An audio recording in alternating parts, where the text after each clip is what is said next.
সেনাবাহিনী বলেছে জুলাই গণঅভ্যুত্থান উটকির মধ্যে দিয়ে জুলাই জিএম কাদেরের নামে হত্যা মামলা আছে, তাদেরকে গ্রেপ্তার করছেন না, অথচ তাদেরকে নিরাপত্তা দিচ্ছেন।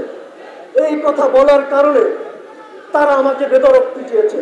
গণ অধিকার পরিষদের সংগ্রামী সভাপতি নুরুল হক নূর ভাইকে হত্যা চেষ্টায় যেভাবে হামলা চালিয়েছে এই পুলিশ এবং সেনাবাহিনী যৌথভাবে, এই ফ্যাসিস্ট হাসিনার আমলেও দেখি নাই যে কারো কার্যালয়ের ভিতরে উঠে বাথরুমের ভিতরে ঢুকে দরজা ভেঙে কাউকে পিটাইতে।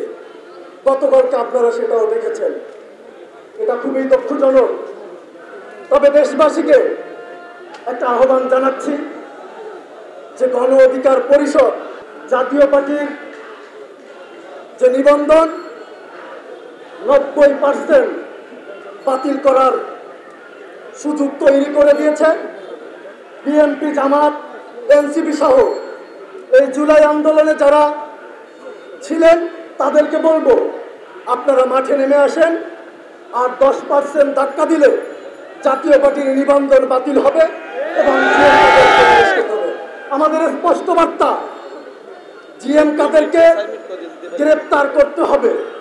যদি গ্রেপ্তার না করেন, আমরা বিশ্বাস করি এই জুলাই অভ্যুত্থানের যতগুলো শক্তি আছে তারা এই জিএম কাদেরকে যা করার দরকার সেটা করবে। এই জাতীয় পার্টির রাজনীতি এই বাংলাদেশে আমরা করতে দিব না।